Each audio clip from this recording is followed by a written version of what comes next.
Il est 6h48. C'est le moment de la chronique animalière. On va aller retrouver Isabelle Arguin, qui est technicienne en santé animale et propriétaire du Jardin des animaux à Sherbrooke. Bonjour Isabelle Arguin. Bonjour. J'aime ça, votre sujet ce matin, parce qu'il y a plein de soins qui doivent être octroyés à nos animaux, quels qu'ils soient, et on les connaît peut-être pas. Il y a plein de choses qu'on ne sait pas. Et je trouve ça intéressant. D'abord, le cobaye ou le cochon d'Inde. Ouais, c'est vrai, hein, c'est le même animal.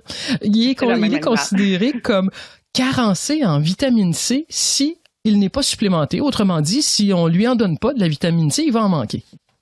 Exactement. Dans le fond, c'est un des seuls mammifères comme l'humain, là.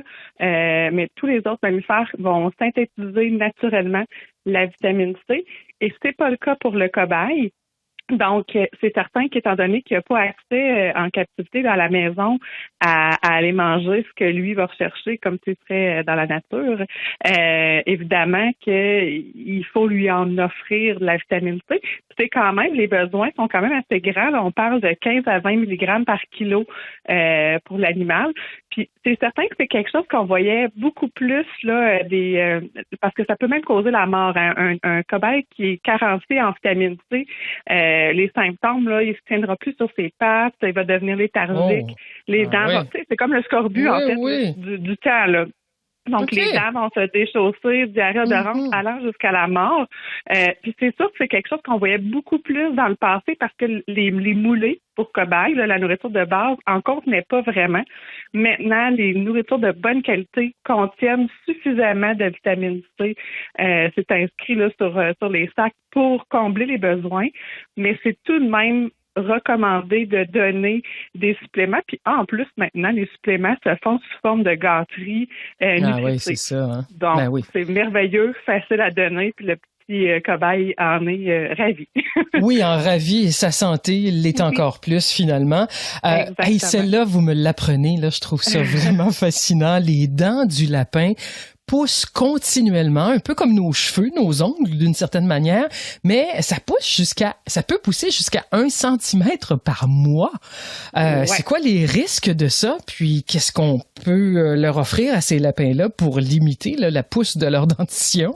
Oui, exactement. Ça va être l'alimentation. Donc, c'est sûr que souvent, on a tendance à aller regarder vraiment que les dents avant. Puis on le voit, là, ils ont toujours les dents un petit peu plus longues là, qu'un autre animal. Là. Puis on se dit, si on se fie juste à ça, ça va aller. Mais c'est plus facile pour le lapin d'aller user ces dents-là, puis on va le voir, là, il va se mettre à gruger. Donc, les gens qui ont des lapins, là, parfois vont dire, mon lapin se met à gruger les jouets, la cage. Mais il a besoin, il le sent. Donc, il sent qu'il a besoin d'aller user ses dents.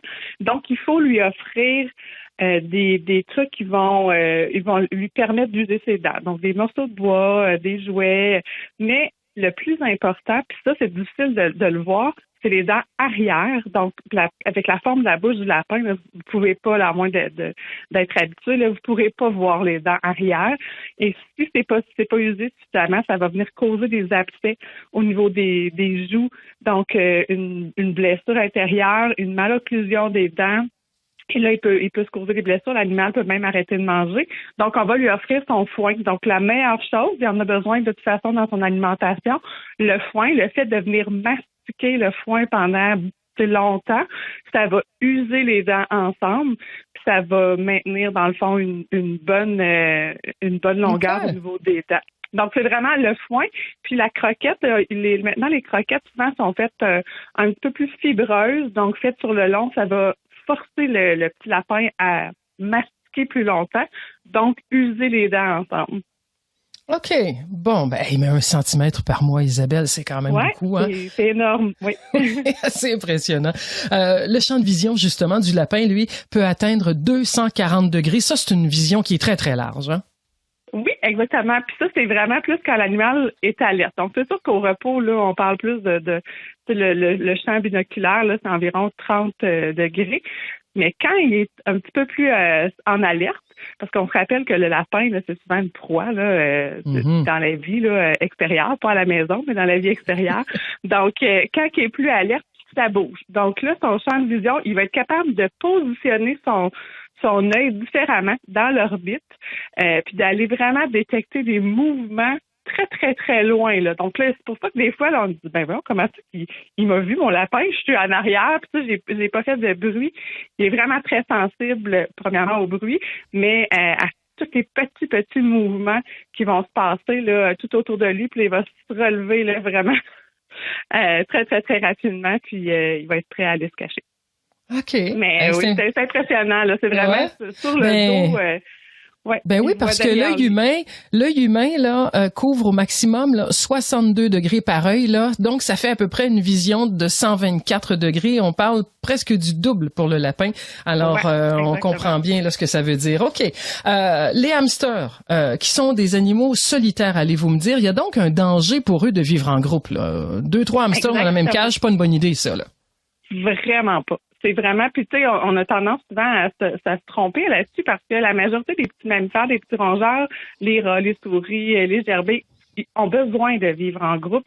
Le hamster, c'est l'inverse. C'est un animal qui est complètement solitaire, puis le danger est très grand, là. Du jour au lendemain, ils peuvent se mettre à se battre jusqu'à se tuer. Donc, c'est vraiment la pire des idées de dire on va adopter 2 petits hamsters puis on va les mettre dans la même cage. C'est à proscrire. Ils n'ont pas besoin de vivre en communauté. Ils sont vraiment très, très, très insociables. Ils aiment beaucoup la solitude. C'est drôle que vous me parliez des hamsters parce que moi, jeune, j'ai eu des gerboises à un certain moment et c'est exactement ce qui est arrivé.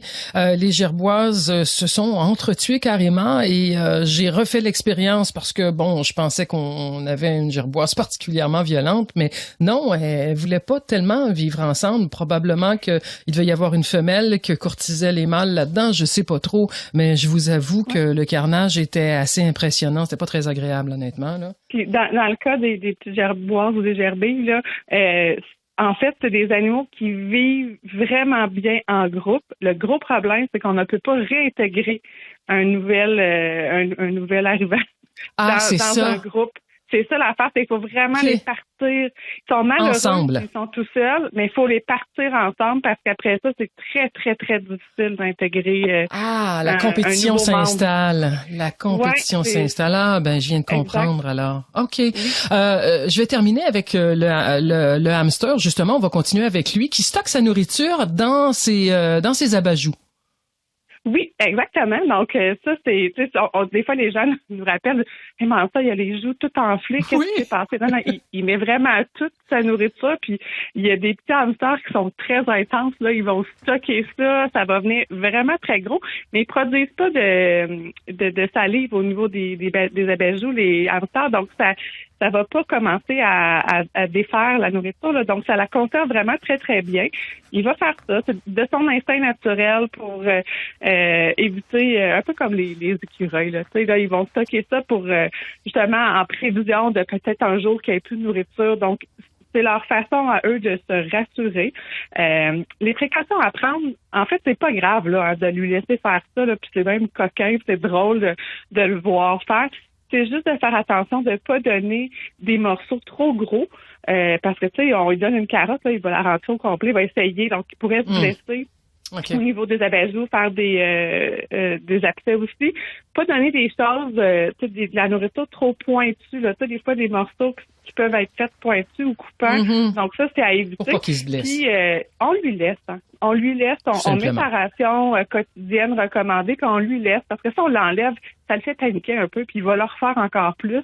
Donc on lui laisse, puis il est bien heureux avec ça. Il va aller cacher ça dans son petit terrier, puis il va être heureux.